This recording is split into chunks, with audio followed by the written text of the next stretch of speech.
So this is our second meeting of the year. We got a couple more coming up, August and November. I'll make sure we got the dates on that. And again, just as a reminder, the purpose of this study group, and I'm flattered that you guys call it my study group. It's not. It's your study group. It's our study group. And I did start it 12 years ago and have had the great honor and privilege of being a facilitator for it. And as most of you know, I am stepping down the end of this year. So this will be ending unless somebody wants to step up and take over at least the administrative side of it. I'm happy to bring speakers and help on that part of it because I do get, like Addie, we're in front of a whole bunch of different incredible speakers. So, but the point of this is we do want to help people that are members of MDRT or want to be members of MDRT and understand what that means. Unfortunately, NAIFA is really kind of crashed and burned in San Diego. So we are now the largest group in San Diego for professionals in the financial advisory group that does what we do. So we're it. So I want to continue to do what we can to encourage one another and grow. We're here to mentor. We're also here to sharpen our saw, get us, again, bring the best us we possibly can to our clients, and get, oftentimes, I'm hoping that we're going to be having some more joint work. And certainly I've seen that over the years where I've seen a lot of members working with each other, which is really cool. And then just as a reminder, what said, this is like Nevada, what said in Nevada stays in Nevada or something like that. So please, if things that are shared here today, please keep them in confidence unless you get permission from the person who shared it. And other than, obviously professionally and technically what we're going to be talking about today. A couple of announcements, and if there are any other announcements, please unmute yourself and let me know. The annual meeting for MDRT is going to be virtual this year. They were going to do live, but they decided, just better be safe than sorry. So it's June 7th through 9th. It is a bargain, 3 solid days of amazing content for $250. It is the best deal by far. Now, obviously you have to apply for membership. And so it's, but there are different ways. Not only is it just about production, but you could also qualify just on the basis of income. So I got to bet that just about everybody on this screen qualifies just on the basis of income. And there's a discount that ends tomorrow. So if you haven't signed up for MDRT membership, or you make sure you get it done by tomorrow and get the discount. MDRT is more than just the annual meeting. Now we've got the Edge meeting, which is coming up in November in Philly. That is an amazing 3-day event. So for those of you who haven't been to Edge, I know Brian has, of course, Addie has. I'm not sure who else on the call, but it's phenomenal. We've been there. This will be our 4th year, and it's every time it's like, wow. And it's a small, intimate meeting, not 13,000, but like 400. Just nice and tight. No international meeting this year, again, because of the virus. And then for top of the table, the meetings in October in Amelia Island. And then on May 19th, there's an upcoming presentation. Speaking of Steve Kagawa, this is an email he sent out the other day. Steve is active in NAIFA as well as a wonderful leader in MDRT and also a wonderful friend. So we are presenting it next week on the 19th. Just want to make you aware of that. Let me know if you didn't get this, so we can sure get it to you. And there's no cost for it. It is NAIFA meeting, but we've got MDRT resources. So I have the privilege of being the primary speaker for that. And book clubs also, if you're not a member of the MDRT book club and you are an MDRT member, I'm telling you, I was hesitant to join it. It is the coolest thing. I mean, we meet about every 6 weeks, go through a new book, and the books have been fantastic. So if you are a member of MDRT or want to become, that's another added bonus that comes from that is participation in these book clubs. It's one of the best things that I've done. There's a mentoring program, again, for those that are wanting to, if you have people in your group that you're wanting to raise up, perfect way to do that is to the mentoring program. And then they can attend the annual meeting for a discounted rate by being in the MDRT mentoring program. Okay, so I want to say a special shout out to my friend Howard Neiswender. I met Howard probably over 20 years ago at a strategic coach meeting, and I was chatting. I said, I need to find somebody who is just knows their stuff inside and out from an estate and tax. And also they're easy to work with and their egos don't fill the room. But so had several people say, well, have you met Howard Neiswender yet? And I said, no, I haven't, but what a great name. And I have come to so value this man. And if you were to look up Southern Gentleman, there would be a picture of Howard Neiswender there, in addition to him being routinely listed as one of the top estate planning and top tax attorneys in the country under the best lawyers sections. So Howard's back on the other coast. He's back in Alabama, but doesn't matter. And most of the stuff we do is in Nevada, as we'll be explaining today, and why that is. Although we're just on Friday, we're finishing up some slats, some spousal lifetime access trusts, non-reciprocal, which, for those that are not doing spousal lifetime access trusts yet, you'll be hopefully learning more about that today. And the paradigm is that you cannot have one for the husband that looks identical. So it has to be slightly different. But anyway, those slats were setting up back in Mississippi. So Howard truly could go anywhere in the country, but most of the work that we're doing together, and we're doing a lot, but we're doing that in Nevada. So we'll explain why that is today. So Howard, thank you again so much for being with us today. And then if there's time left over, I just did a presentation a couple of weeks ago on some of the Biden tax changes proposals. And so with what remaining time we've got, I might fly you through some of that as well. And then our next meetings are August 3rd and November. Okay, so without further ado, Howard, let me just ask you a couple of questions just to get things started. So sounds good. Since I got it to bed at 2:30 this morning, and my left eye is still not.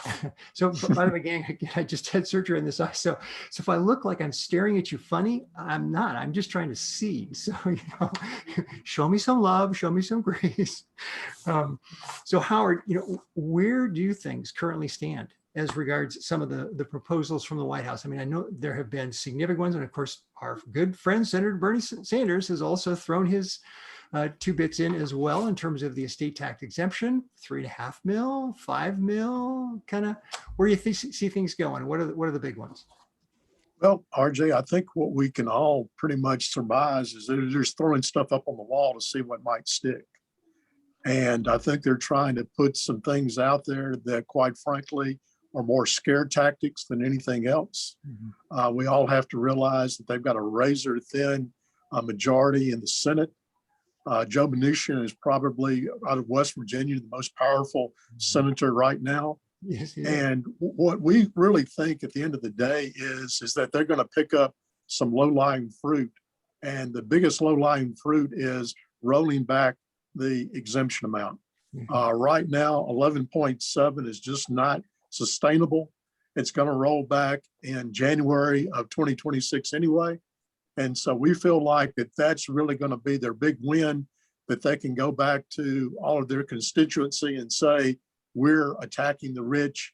We're getting this exemption amount rolled back, probably around 5 million. Somebody mentioned, what's going to be our target going forward this year. And then to me, it's the single over 5 million and it's the couple over 10 million. That's really going to be where we're going to need to focus our efforts. I think that's really where things are going to land. Is that a guarantee? No, but I think that's based on, as much as I can tell, being tapped into some pretty good sources in DC. Yeah, and that's what I'm hearing as well. The horse trading thing. We know that last year about 2,000 families, that's it, had to file a 706 for estate tax because at exemptions of 11, at that point, 11.3, just there aren't too many families who are having to file a 706. And so the other thing that makes me think that we're probably going to end up at 5 million each is the fact that IRS simply cannot hire enough trained tax attorneys quickly enough to be able to come in at a $3.5 million exemption amount and audit every single 706. So I agree with you, and my sources are saying the same thing, is that we're probably going to end up at 5 million. What are you hearing about whether it's going to be retro to January 1st of this year, which has some people nervous, versus making it effective, say, January 1st next year? What are you hearing? I mean, even the Sanders bill, which was probably the most, wildish bill that we've seen in a long time, did not go retroactive. So everything we're hearing is just, and the closer we get to the end of the year, the harder and harder it's going to be for them to really push for any kind of retroactiveness. So we think that one of two things is going to happen. They're going to come out with something probably late summer, early fall, that it's got an effective date, and they'll try to make that the date that everything revolves around, or they'll push it to 1/1/2022. So we think that there's a window of opportunity between now and at the earliest, probably late summer, maybe the end of June, July, maybe 1st of August, something like that. But beyond that, it's anybody's guess, but nothing back to January 1 of 2021 that we can tell at all. Yeah, and as we are working on, we've got some very significant cases that are happening right now. So I completely concur with you that for whatever planning you're wanting to do, now is an amazing opportunity to be talking with high net worth folks, whether they're clients or prospective clients. This is just a target-rich environment. And not only that, but we're finding that people that have already used their lifetime exemption. I've got one case that this gentleman is worth north of 50 million, 30 million roughly in real estate, 20 million in equities. And he's already given away his lifetime exemption. And he's already decided that marrying his girlfriend, long-term girlfriend, is not an estate planning option he's willing to make. Hey, I had to raise the question, so, but that we thought about it, but nope, we're not getting married. So time permitting, we may, Howard, want to lean into what do you do for the family or for the individual that's already given away their lifetime exemption because they're out there. So who needs to be doing their planning now? What would you say are the real, I said a moment ago, it's a target-rich environment, but in your estimation, Howard, who are the people or the situations that we should really keep our eyes peeled for that really need help? To me, it's the business owners that we work with day in and day out. Those are going to be the ladies and gentlemen that are probably going to be able to create the type of appreciation where this planning just absolutely sizzles. Not only are we talking about moving out the exemption amounts, but also any future appreciation. And if we go to a state like we're going to talk about Nevada, well, that could be up to 365 years of appreciation that's outside of any wealth transfer system that they may impose. Now, I know Sanders has talked about maybe having a 50-year cutoff, but I'm thinking that even if they do something like that, they're likely going to grandfather anybody that's already in place. So that's, to me, going to be the target market that I'm going after as hard as I can. Both young business owners, I'm running across several in the software arena that are selling businesses for hundreds of millions of dollars. We can get it valued on the front end for a lot less than that, move it as much across the line as we can through gifting and maybe some defective sales, and then shift huge amounts out of the entire wealth transfer system.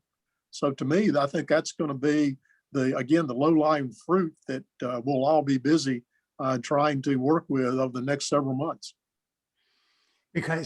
So comment on that, because with valuation adjustments, we've sort of taken that for granted, where now with an estate of 11.7 million, we can probably transfer out 15 million and keep and compress using some compression strategies. And so we can move out roughly 30 million of value, even using the 11.7 million.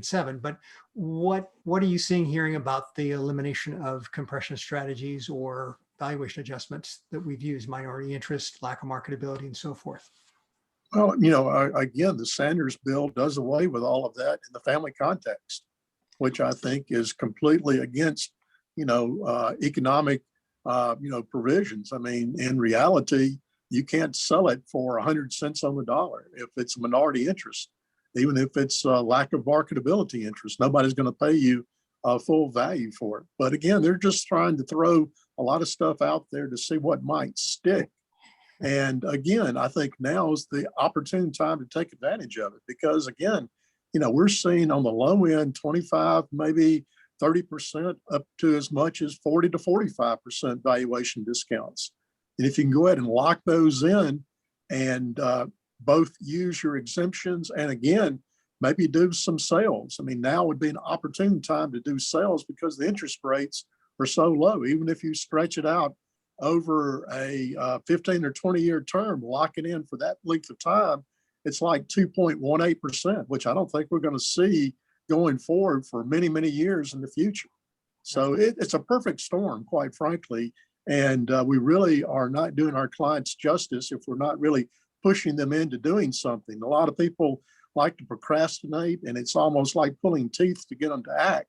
Well, now I think they've got all types of things that should be really triggering them and getting them to pull the trigger and hopefully doing some things that they should have been doing years ago.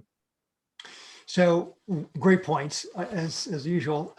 One of the hot issues as I see is they're trying to bring back the repeal of step up in basis and take us back to carryover rules. So for those who've not been following that conversation, that has been tried before.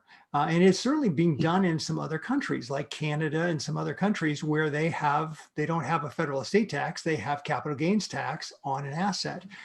So I've got some thoughts on it, but Howard, what are your thoughts in terms of, are they going to make this one work this time? Are we going to go to are we going to repeal the the step up basis and go to carryover basis? What do you think? I just don't see it, RJ. I mean, they did it back in 2010 for 1 year. We had people like George Steinbrenner pass away and took advantage of it.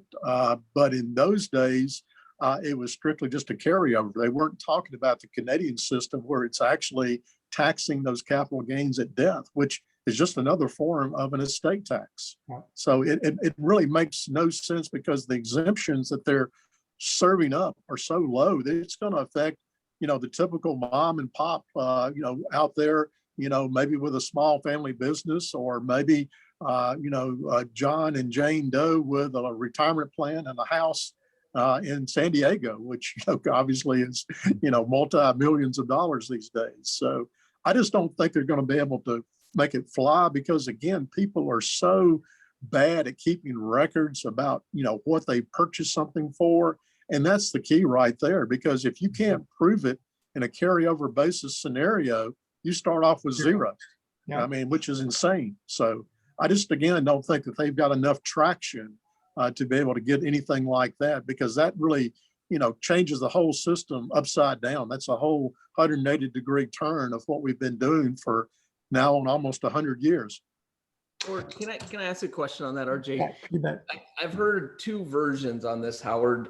Just wanted to the way that it's proposed. I mean, who knows what will happen, but if it's proposed, is it at death or is it if the children sell the asset? It's not. I've heard both versions. Actually, there's two different versions out there. So Biden's proposing one, and Sanders is proposing another.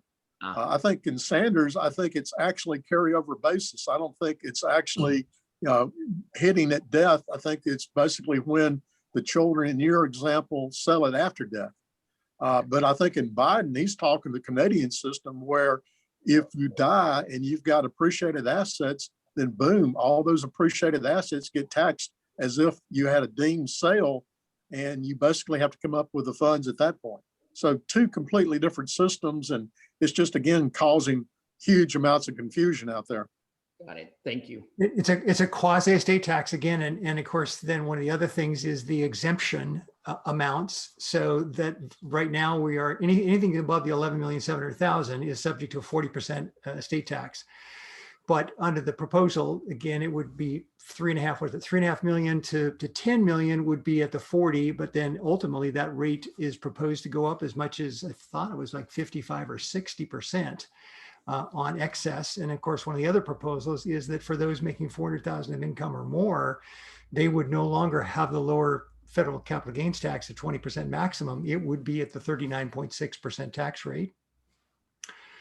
I see this as a political football. Again, there's going to be okay, listen, we'll step back from the carryover basis implementation, and we'll let you keep the step up basis, but you got to give us this, this, this, and this. So I see it as a major bargaining chip. The reality is people don't have a lot of records that go back 50, 60, 70 years for when grandma and grandpa came in from North Dakota to escape the winter and bought that little bungalow that's now worth $5 million. And it's outside of South Coast Plaza or something.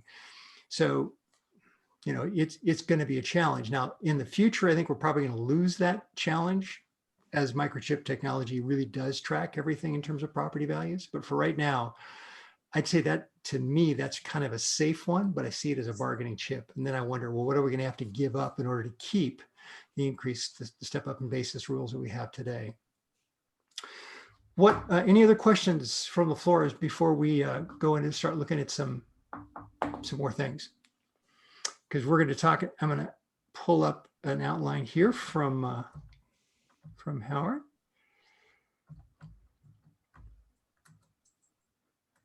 Any other questions while I'm pulling this up? A quick question. Let's just say that we do have some solid candidates for that type of compression planning and so forth. Other than talking to them and helping them understand that, what is the process and who do you get involved and when to get that done with regard to attorneys, CPAs, and yourself?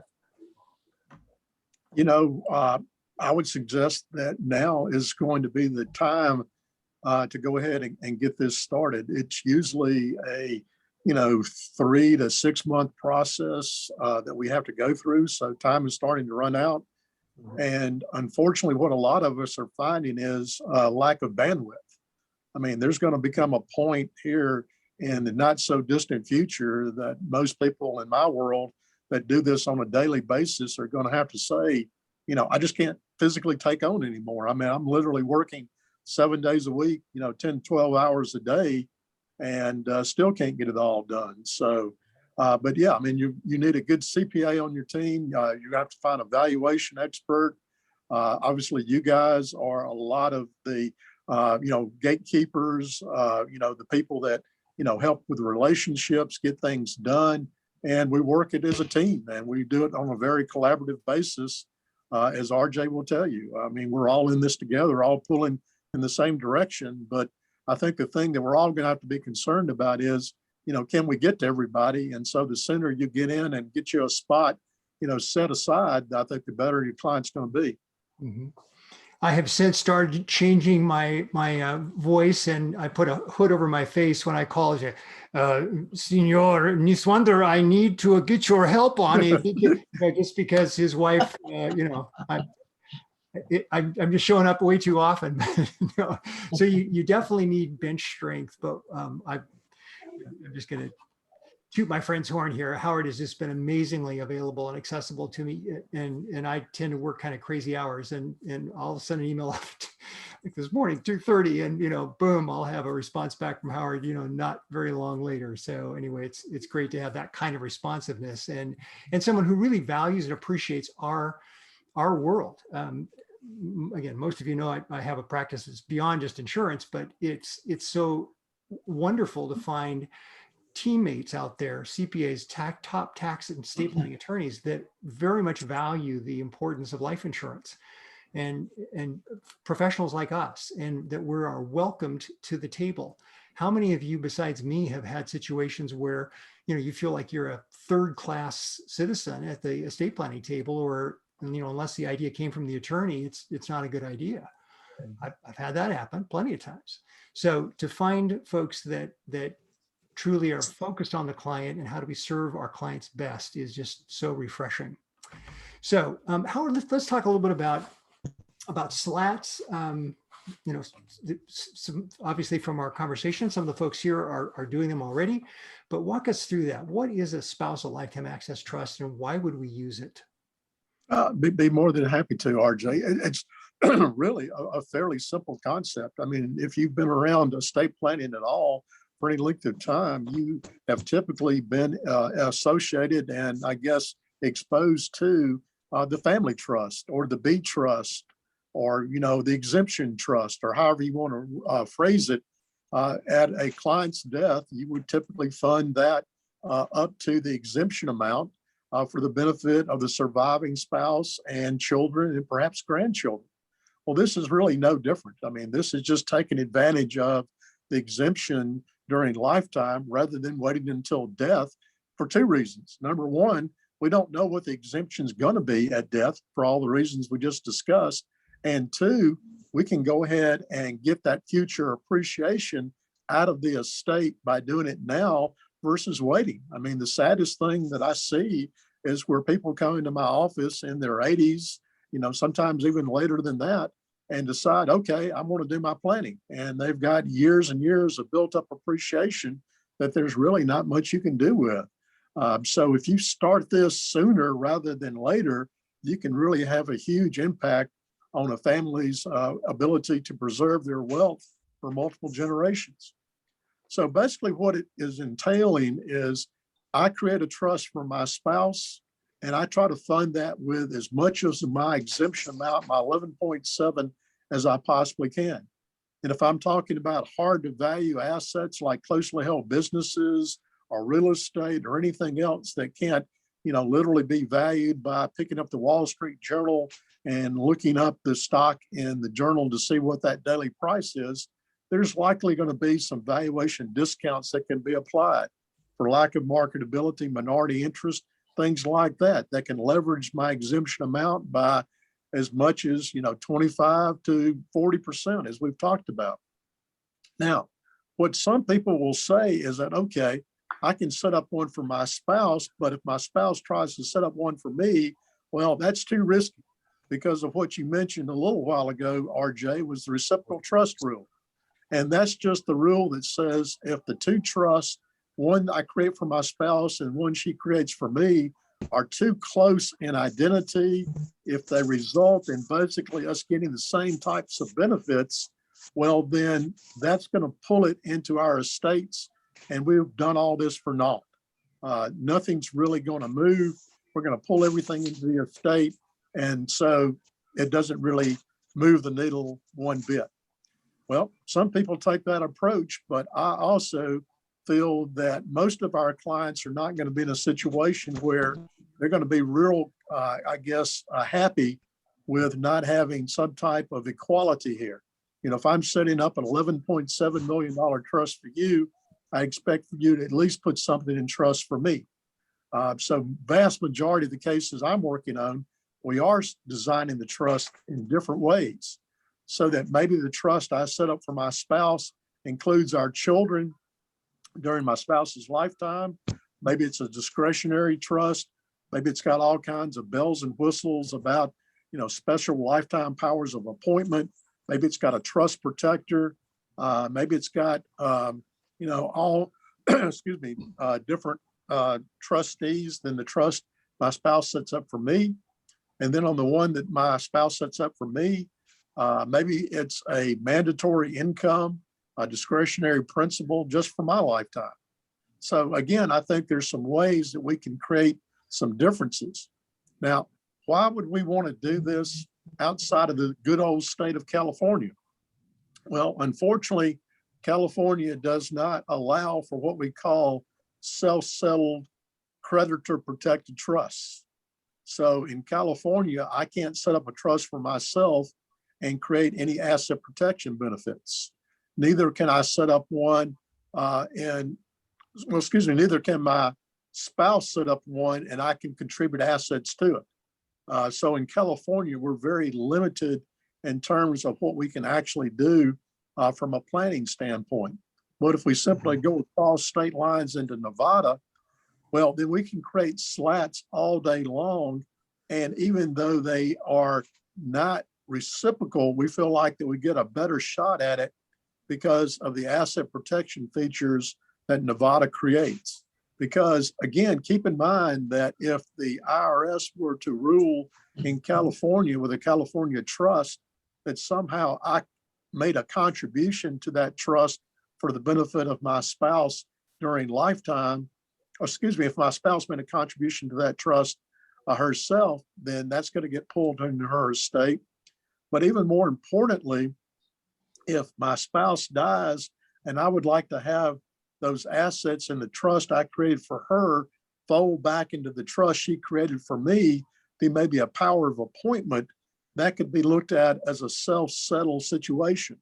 So that would be pretty much curtailed if we created the spousal access trust in Nevada, because in Nevada, you can literally have a spousal trust that folds back into a trust that's created by you without creating any additional issues. It's not going to be the death knell that you sometimes have in California.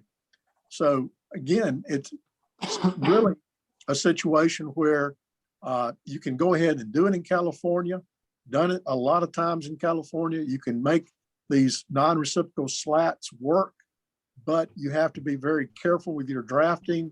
You have to be very careful with your operations.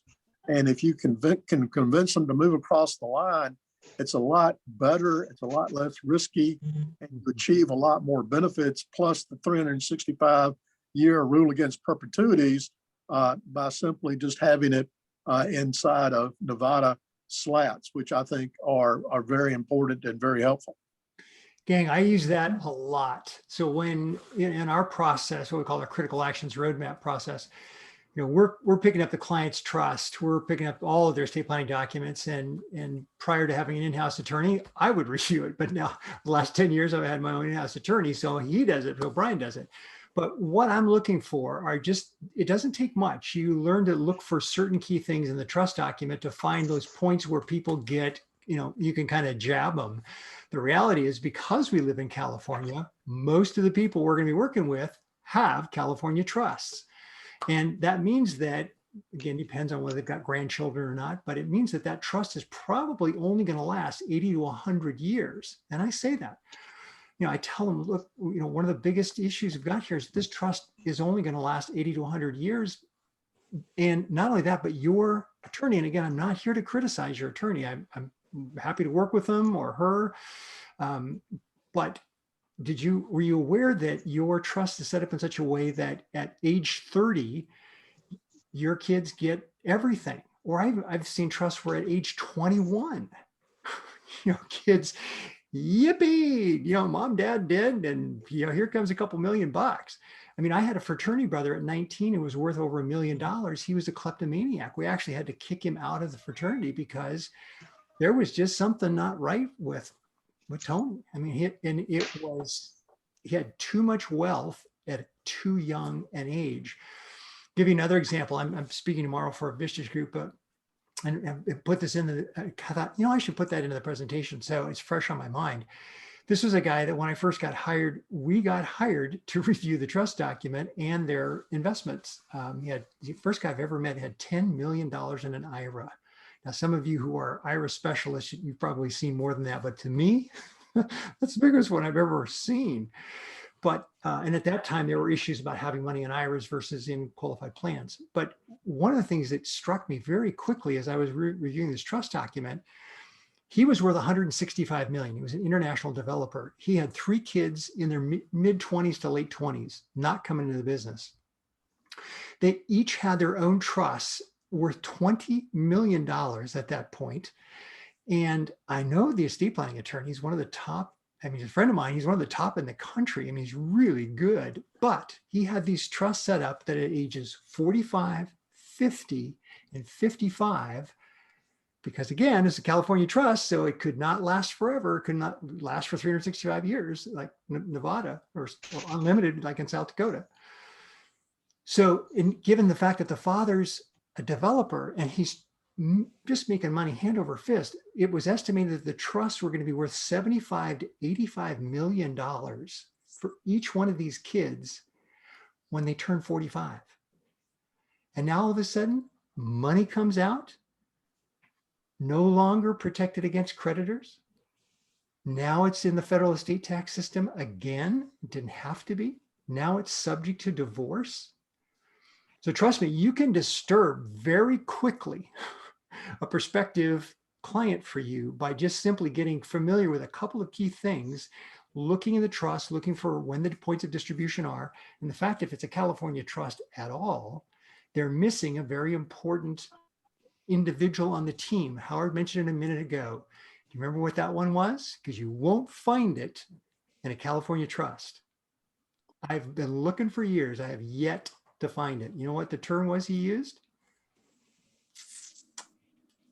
So Trust protector.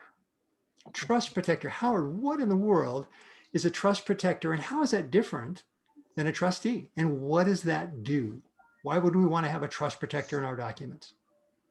Well, it really just speaks to, again, another huge reason to go to Nevada, quite frankly, RJ, because a trust protector can be the watchdog over not only the trustee of the trust to remove and replace the trust if necessary, but then the trust protector can also be utilized to modify the trust without having to go through a lot of hoops like getting consents from everyone or going into court even if necessary. So it makes for a very easy way to tweak trust going forward, given the fact that we're dealing with different circumstances, different tax laws, things like that. And with the proper wording and the proper person in that position, you can also add or you could add beneficiaries or even remove beneficiaries depending on what you would like to accomplish here. My name's Lori, I'm a dietitian. Okay, Would it be Please. all right if I just ask you a couple Sure. of nutrition-related questions? yeah, Okay, great. Guys, So I Irving, see you're on a regular diet. yeah, and I tell them it's very oily. I tell them I want no oil, no fried, Irving, and I want bacon at every breakfast because I know the sausage is so. there. Okay. No problems. Well, we now know Sorry what to about serve Irving for his breakfast during the day. So, okay, everybody. Great. Exactly. So, but we find trust protectors, RJ, to be almost mandatory. I mean, in today's world, they can create so much flexibility. This is just quite frankly a visual of the slats that we normally would set up. You can see the first one, including spouse and children, the second one, including the spouse itself, or himself or herself. So again, there's some differences there. Another way to look at these, quite frankly, are just two islands. Irrevocable life insurance trust, which I'm sure everyone on the call has been associated with. One thing that we didn't really talk about that I think is going to be huge going forward is life insurance is going to be really back in vogue. It never really, got too much out of vogue. But now with the income tax changes that they're going to propose and maybe even able to achieve, life insurance to me is going to be the greatest planning tool since sliced bread. And if you can own it inside of a slat, or if you've got insurance on both couples inside of two slats, well, then that's a perfect world. You can access the cash values, income tax free, as we all know. You can create a tax-free death benefit, and then obviously you can keep the death benefit out of the wealth transfer system. So these are just going to be such great tools going forward that it's again almost a no-brainer. Why wouldn't you go ahead and take advantage of everything we've got available to us today? I mean, we've talked about so many if, ands, buts, what ifs. All we can do is tell our clients exactly what the law is today, and we can utilize that law today to create significant benefits for our clients and their families for multiple generations. Like RG says, 365 years up to perpetuity. So now is the time to get people motivated because, again, we just don't know how much longer these tools are going to be available to us. Mhm. Okay, and I want to encourage you guys to make sure you make note of a couple of key things that Howard said. Irrevocable trust, I thought years ago, irrevocable trust meant unchangeable, but that's not true. And again, that's what the trust protector, among other things, does. It allows us to make changes. So irrevocable does not mean unchangeable. Get that phrase down because you're going to get asked about that and pushed on it. Well, I don't want to do that because I don't want to do something I can't change. Well, that's what the trust protector does. But again, in California trust, it's not there because trusts in California can't last longer than 80 to 100 years. And most of the time, those trusts are set up in such a way that there's going to be a distribution of assets to the next generation. And that's another red flag where you go, wait a minute, wait.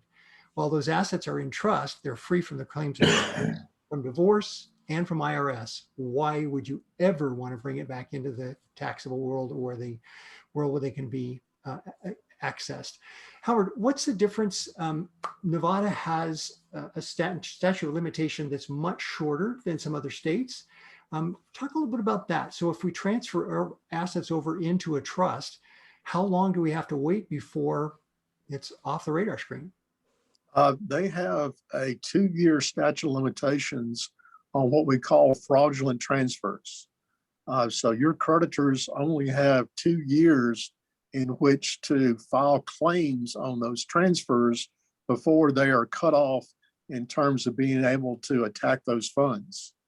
That is another reason. So it's helpful from an asset protection standpoint tremendously, but it also helps, like I say, from a tax planning standpoint, because one of the Achilles heels that the IRS brings out all the time is if your creditors can attack the assets and reach those assets, then boom, it's in your estate for estate tax planning purposes. So it's basically a way to kill 2 birds with 1 stone. One is to protect against divorces and creditors and bankruptcies and all the nasty things that can happen, but also to make sure and to entail that this stays out of the wealth transfer system for as long as the family desires to keep it out of the wealth transfer system. Thank you, Howard. And Howard mentioned a moment ago the fact that life insurance is really a fresh bloom. And as Addie Murdoch has shared with us in some of our previous study groups, her stepfather basically was one of the creators of this whole concept of financed life insurance, along with Julian Movazian. And 25 years ago, Julian had a very, very wealthy client say to him, why should I be paying for my life insurance? Why couldn't I get my banker to pay for my life insurance? And Julian said, I don't know. Great question. So again, between Julian and Addie's stepfather, this whole world of premium financing began, and it's been going on for a long time, over 25 years. But gang, if you're not looking at this, if you're not considering this in your practice, it's time. Maybe you've been like me on the sidelines and said, too many things could go wrong. Well, I've never seen a better time for using premium financing than right now. I mean, we have one bank that as long as it's $1 million a year or greater premium, it's at 2% money. And they put a cap on it of 3.5% at the end for the first 10 years. There are other lenders we have that are starting out at like 2.25%, 2.5%, and you can buy a cap if you want. The other one I was mentioning, there's even no cost to it. They just put the cap in automatically.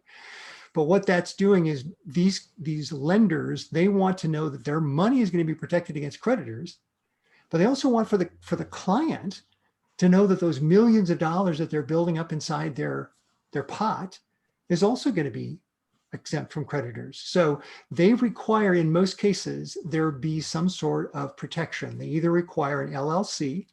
So what a term of art is called a single purpose LLC. Single purpose, meaning that the only reason that Howard's going to draft that LLC is to own the life insurance contract. Or the other exception is that if we put it into an irrevocable trust, either a single bucket irrevocable trust or doing slats. And for these clients that we're working with, the developer out of Mississippi that we're working with, he's a little bit penurious. He's a little tight with the dollar. And so he didn't want to pay for the cost of coming to Nevada and some other things. And he didn't want to have to use an independent trustee. So, institutional trustee rather. So he's using an independent trustee. So it won't cost much for that. And it won't cost anything for that. And so Howard is drafting in Mississippi these slats. And again, we've got a life insurance contract on him and on her. We've got bank financing on the premiums. So if you haven't looked at financing, you need to work with folks that are really, really good. So talk with Addie. She's obviously our homegrown. I work if you're going to be attending the Pacific Life Annual Conference, there's going to be someone speaking there who does a lot of this work, and I happen to be one of the sharers also. They'll be presenting, so you'll hear a little bit more about that if you end up attending the Pacific Life Annual Conference. Not to put a plug out for Pac Life, but again, I just happen to know about that because I'm speaking for it. But let's see. Okay, time-wise, what other questions do we have out there on the floor that we haven't addressed yet that would be helpful? I have one quick question. I know Yes, Brian. we're talking about doing this in Nevada. What does it mean with relation to where you live, the assets, where they are? What has to change? Do you have to go there? Do you have to be there? What is the ability to use the Nevada slat without and live here in California? Yes, you need to go play golf in Nevada once a month at a minimum. That Okay. just use that excuse and your wife will never catch on. But no, Howard, how do we do this? Basically, what you have to do, excuse me, is have a Nevada trust company or Nevada resident serve as trustee. And then you basically have your assets owned by the trust, but the assets don't actually physically have to be in Nevada. That could be a real estate development that's inside of an LLC that's owned by your Nevada trust, or you could put your stocks and bonds inside of an LLC that would be owned by your Nevada trust.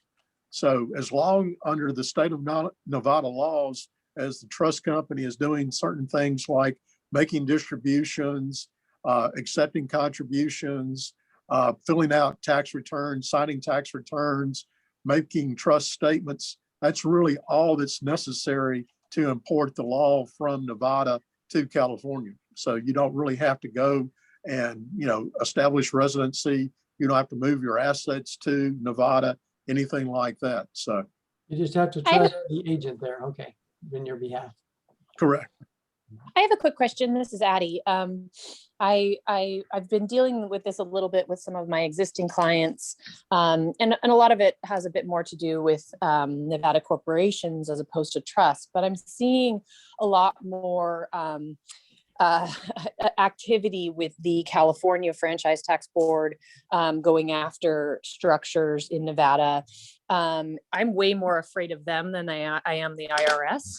They're very much more well-equipped and aggressive. And I just love to hear your feelings on that, or if there are certain things that you do to avoid that kind of scrutiny. And I know it's a pretty big bandwidth, but I know that it's a hot topic right now for Californians, especially, who would be establishing those type of things in Nevada. Yes, I'll be happy to. Number one, the slats do not work from an income tax standpoint, either on a federal or on a California income tax standpoint. So you are going to basically wind up having to still pay California state income tax. And you're right, the California Franchise Tax Board is very, very aggressive. And so a slat's not going to necessarily work. What does work is something called a NING, a Nevada Incomplete Gift Trust. I've set up several of those for California residents. You have to be very careful. They're not going to create any estate tax savings. They're designed strictly to save California state income tax, primarily driven off of transactions. I had one last year. I had a client in California, had some stock options that were worth substantial amounts of money. And we were successfully able to create a Nevada incomplete gift trust to avoid the California state income tax. Now, am I 100% sure it's going to work? No, I never am with the California State Franchise Tax Board. But on the other hand, we looked at our risk factors, and the client was more than willing to accept the risk, going to put the money away, not touch it for a certain period of time, and we'll see how it plays out. So if we win big. If we lose, hopefully it's not going to be much worse than what we would have encountered if we'd paid it up front. So yeah, I mean, what you just described, Addie, on the Nevada corporations, that's the same kind of planning. Sometimes it's a little aggressive, but on the other hand, if your clients are willing to accept the risk, so be it. But everything we're talking about today is strictly on the wealth transfer side. We can come back at a later time and talk about all the income tax planning tools in our quiver, and we got a bunch of them.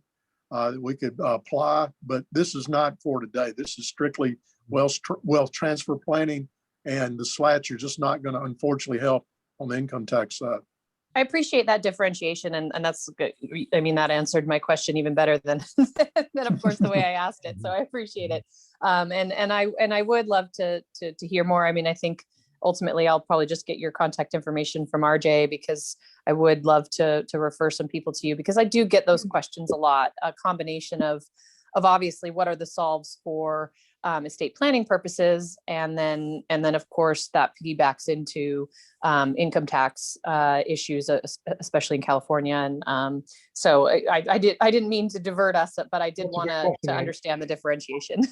No, that's absolutely fine. And there's quite frankly one other thing. I know we may be running low on time, but I think this is extremely important, particularly in California, where you don't necessarily have an Ozzie and Harriet couple around the corner every time you look. You've got blended families, you've got all types of family dynamics. And a lot of times working on the West Coast, I find a situation where maybe the wealth creator is not necessarily too enamored with putting assets aside for the one that didn't create the wealth. Maybe it's a second marriage, third marriage, fourth marriage. You just name the number you want to insert. So what do we do in those situations? Well, in California, we are stuck because you cannot create a trust for yourself in California and have it do anything whatsoever. So we have to cross across the state line into Nevada. In Nevada, I can create a trust for myself. I can fund it up to my 11.7. I can include my spouse. My spouse can include her 11.7. You can do all kinds of things. Some people say, well, let's create the trust in Nevada, but you don't actually become a beneficiary until some point in the future. Or maybe we only add you when necessary. Maybe it's for spouse and children starting out, and we'll just add you if and when it becomes necessary. But, a lot of different ways to look at it. I firmly believe that you can create one for yourself and take advantage of the wealth transfer planning aspects of that, the asset protection planning aspects of that, if you do it properly with the right kind of planning. I've had people that have actually created slats for a certain amount of their wealth, and then for the rest of it have done it through a Nevada trust just because they want more access to it.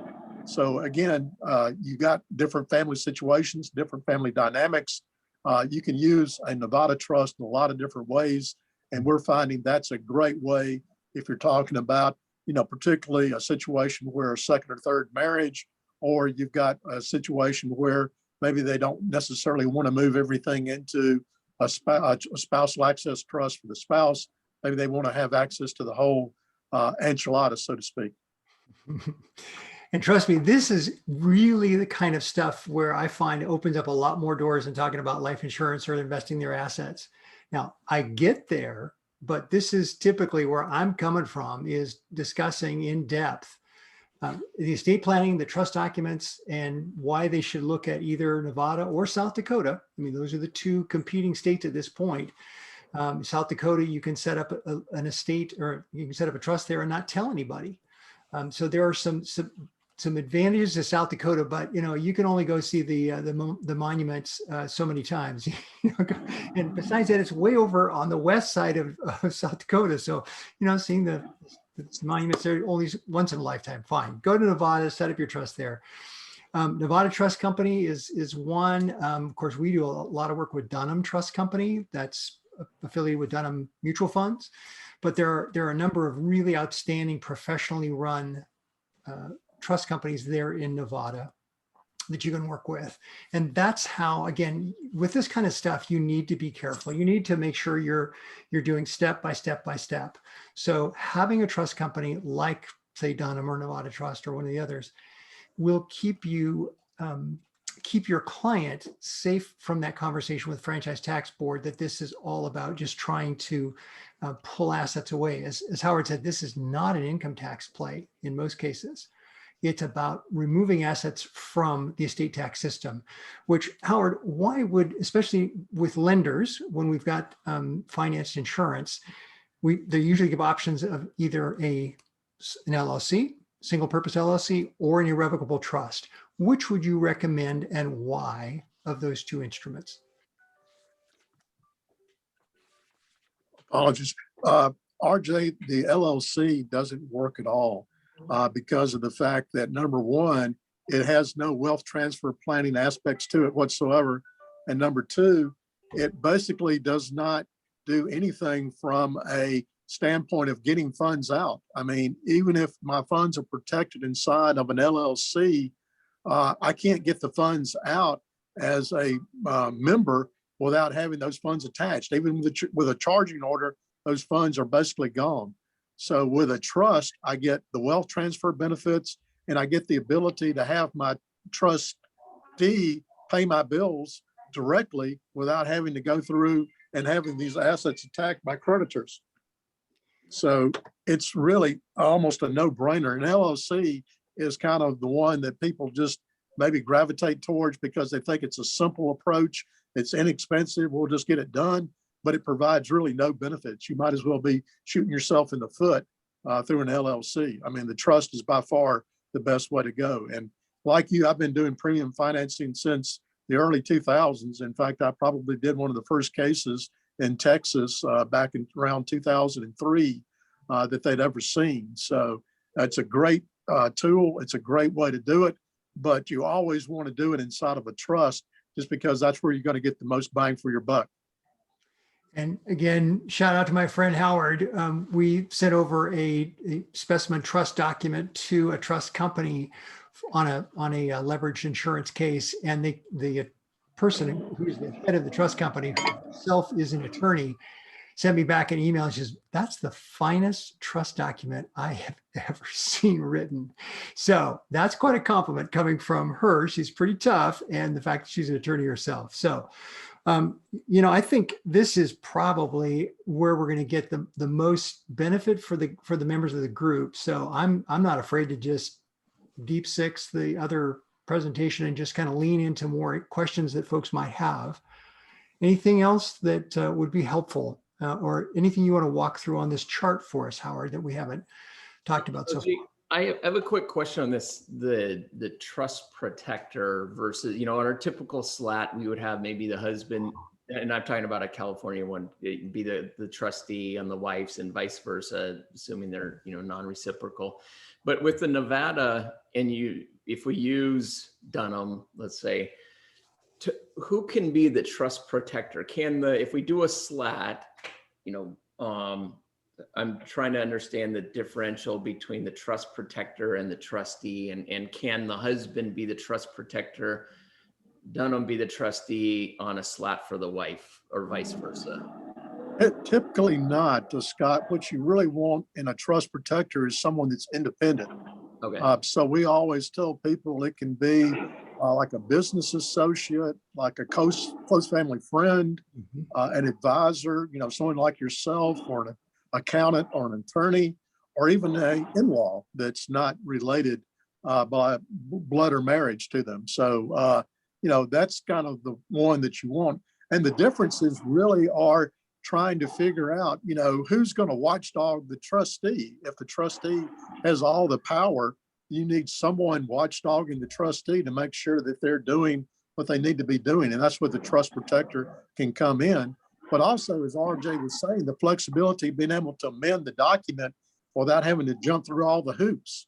A lot of times we've got children and grandchildren as beneficiaries.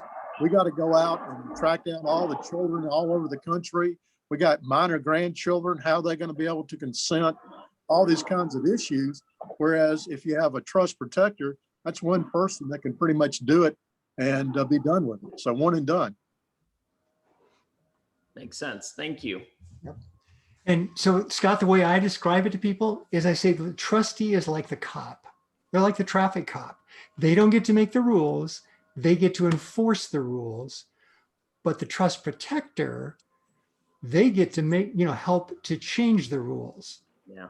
So people, oh, okay, I get it. But the fact is, you're never going to see it in the California trust. I mean, I say that somebody will bring one in tomorrow, it'll be there, but you just won't see it because California attorneys, because a trust can't last long enough. So the attorneys don't put it in. I think everybody should have it when you're dealing with any kind of a substantial estate. Put a trust protector in. Thank you. So Howard, what if we find a situation where someone already has a trust in place? Maybe it's the B trust, maybe again, it was old rule, AB trust rules. And so we've got a B trust that's already in place, an irrevocable trust. Can that be moved? It can not only be moved, it can be modified.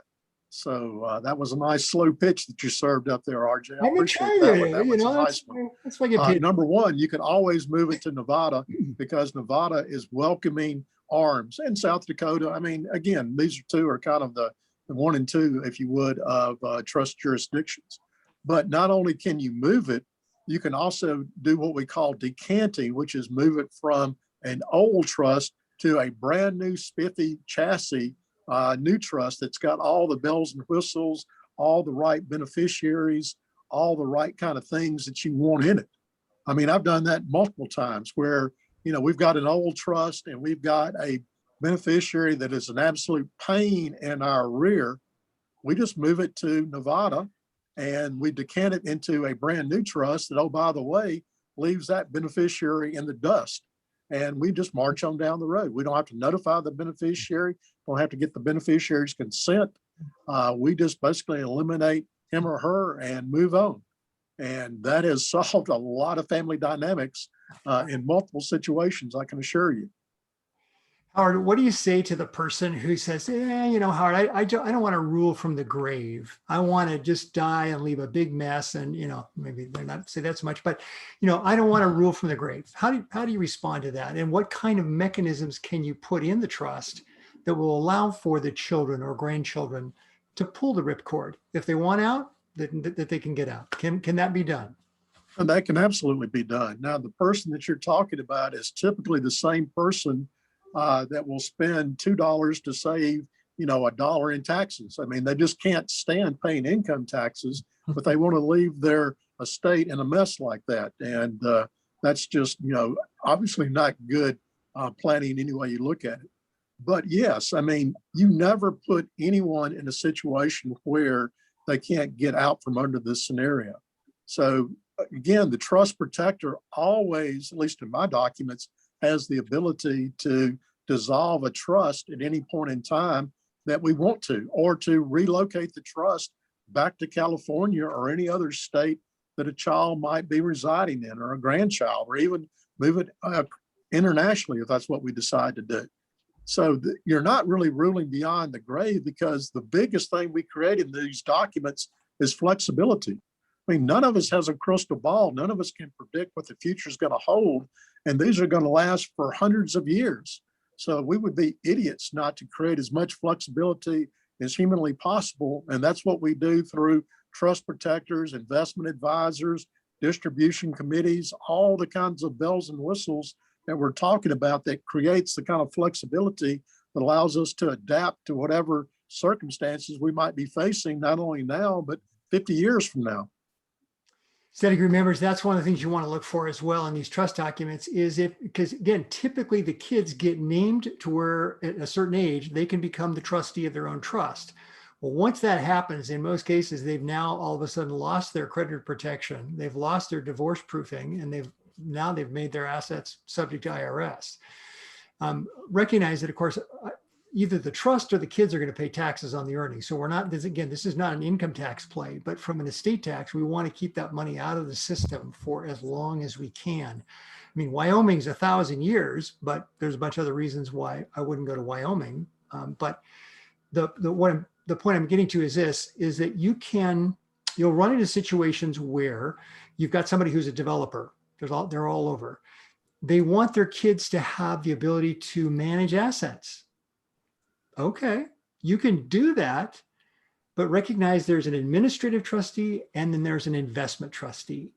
So why not make the kid, who's like in this case, our oldest son is amazing with real estate. So he is the investment trustee of our trust, but he's not the administrative trustee of the trust.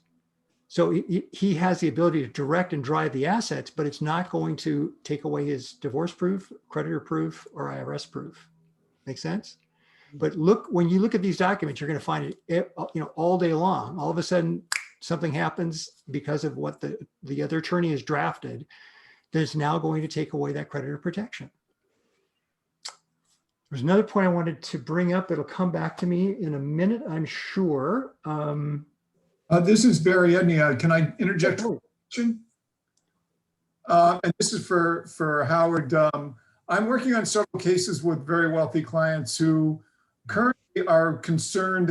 Of course, they're reading in the press about how the current administration may remove the ability of these 300, 400-year trusts now, perpetuities in any state in the union. And it's kind of causing them to stop presses and not deal with it.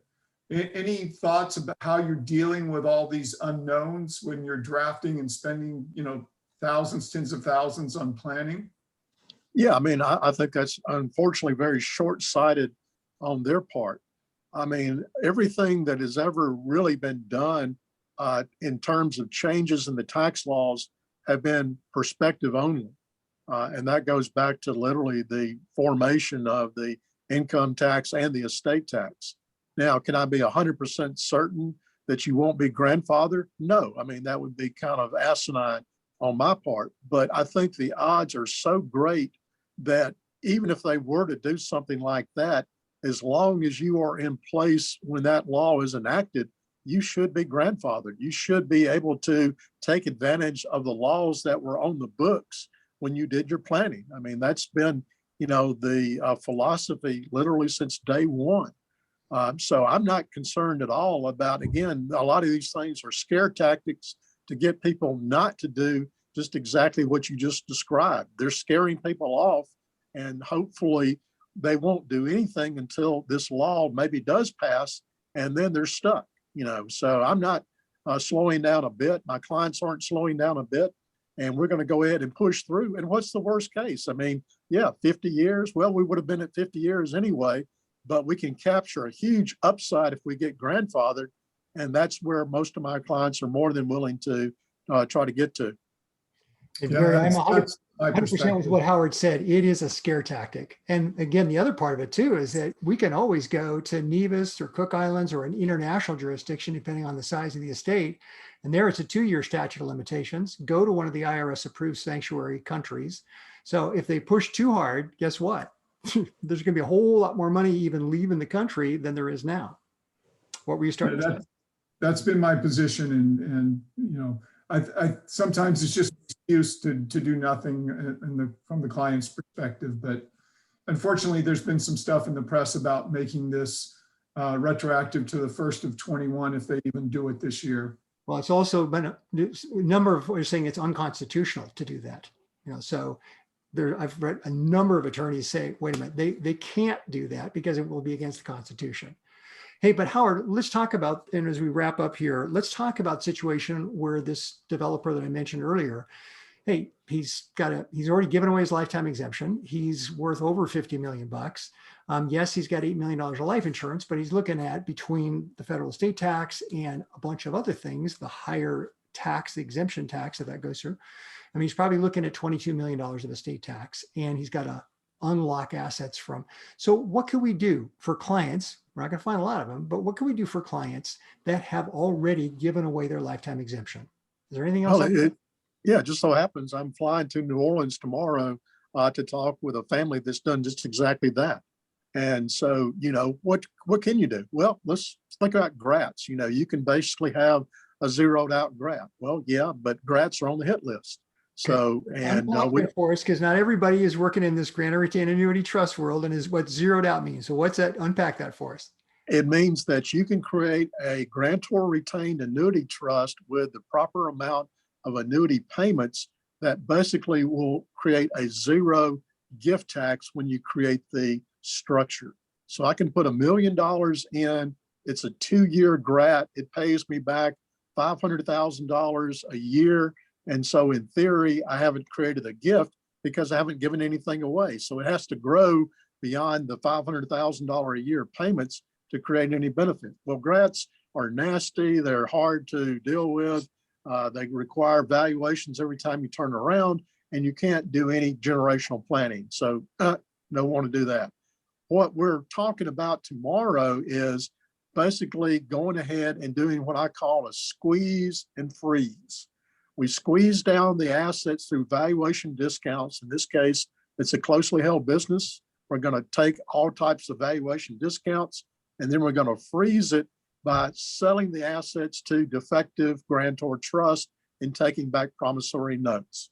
So if we do that, then there is no gift tax there because we're exchanging value for value, but compressed value, discounted value. And that means that, number one, all the appreciation is off the table, shifting and for the future growth. And number two, we get a bang for our buck because we know that it's worth $100 on the market.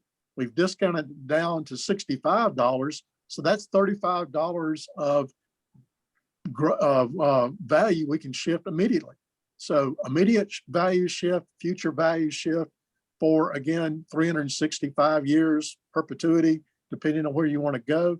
That by far is the best planning that you can possibly do after having used up your exemptions. And again, that may be something that they attack too. They're talking about doing away with grantor trusts. So if they're successful in doing that, that's going to curtail this type of planning. So again, a window of opportunity that we have for the next maybe a few months to be able to do it. But to me, RJ, that's the home run for your client, is to go ahead and do a squeeze and freeze and get as much of that across the line. And then if they're charitably inclined, they can simply have the notes passed to a donor advised fund, a family foundation, a charitable lead, annuity trust at death, all kinds of ways to zero it out from a charitable standpoint and wind up with a zero estate tax plan, even though you're talking about hundreds of millions, if not billions of dollars at the end of the day. So the ladder of charitable clats is one of my favorites, where you have one that it pays, it beams income stream to a charity for, say, 5 years. Then you have another clat that beams an income stream to a charity for 10 years. And then another one that's beaming for 15 years. So you get this sort of ladder of clats. And what you do, again, you have to pay out a certain enough rate so it makes it zero. So there's no gift tax. And then at the end of that period of time, then boom, assets come down, go into trust, boom, another bucket comes down another 5 years, boom, another 5 years later. So we can, and then one of my real favorites one right now is a private PIF, a private pooled income fund, created in the 1969 Tax Act, got a fresh coat of paint in 2017. So one client of mine who has a heartbeat for helping survivors of human trafficking, he had this dream to create a home, and yet he's going, RJ, we don't have millions of dollars to go out and do something. So what we did is we set up a standalone private PIF, pooled income fund. He put in $750,000. It's paying enough income that's going to pay all of the principal, interest, property taxes, and insurance on a property, that we were able to go out and then buy a $2 million property that has a house on it. And there's a lender out there who was willing to loan 80% loan to value because my client guaranteed to make the payments for 10 years. So the lender said, fine. And we showed him the assets. Here are the assets. This is going to provide the income stream. Boom, boom, boom. So the lender gave 80% to the nonprofit. They were able to raise the 20% down payment going to other donors, and boom. And that is going to then provide income to my clients at the end of 10 years. So it'll be for the rest of their lives. And oh, by the way, on their $750,000 contribution, they got a $450,000 tax deduction. So there are, again, using some of the philanthropic tools in conjunction with some of the tools that Howard's been describing. That's what you do for somebody who's already given away their lifetime exemption, along with life insurance, and to make up for what you just gave away. And then there's another concept that we won't get into, but it's called MEPS, which is where an investment banker goes ahead and sells a certain kind of bond. And with the interest from those bonds, that's used to make the premiums on insurance. Crazy idea, but there's a lot of good stuff different ideas about how to pay for insurance besides having the client write the check, and putting those assets into a trust, as Howard was mentioning, in Nevada, to keep it outside the estate tax system. Well, gang, we're at 11:27. There's a couple things just to wrap up here. How about this today? Wasn't this great? Yay, Howard. So, yeah. Yay. So let me. RJ, you'll share Howard's contact information? Yes, you bet. In fact, he's actually, if you look back over your emails for the study group, you will see Howard's email there. That's probably the fastest, easiest way to reach out to him. And let me go back to also our agenda just to see if my sleep deprived brain has forgotten anything else to mention. Okay, again, next dates coming up August 3rd and November 2nd. Please put it down on your calendars. And love to, again, one more time, it's been my great honor and pleasure to put this together for these many years. And I'm certainly not going away. I just need to have more bandwidth. I need to have more thinking time to get to the next levels that we're getting to. And so I need to step away from putting this together. But again, if somebody wants to come and kind of take over the administration and they just want to get ideas on speakers stuff, hey, I'm happy to help. And we've got some great resources, Addie and I, and I know, Brian, you've got some great resources, our friends at Northwestern Mutual, we've got great stuff. So we can do this. It's just that I need to step back. And I really hope that somebody, or maybe several people, will step up and say, hey, you know what, I could do that. Or I could take ownership of that for one quarter, for one event. Because this has just been, it's just too good. I don't want to see us lose this. So thanks, everybody. Again, we want to remind you to make sure you get your application in for MDRT by tomorrow so you can get your discount. And June 7th through 9th, great meeting, $250 for 3 solid days of amazing content. So with that, again, Howard Neiswender, you are a great friend. You're a great practitioner. You make me look good, which that's not an easy thing to do. So thank you so much for being a wonderful My pleasure. compatriot to work with. Thanks, everybody. God bless. Hope you are doing well. And we are in a place of tremendous trust and capacity. And this year going forward more than ever, our clients need us. I mean, I can't think of a time. I've been in practice now came in 77, so I've been in practice over 40 years. I have never been more excited than I am now for the opportunities that we have to help make a difference in a lasting positive way in the lives of our clients, prospective clients in our community. So let's go out and do it. All right. Love you all. God bless. Bye-bye. Thank you, RJ. Thank you, RJ. Thank you. Fantastic. Thank you.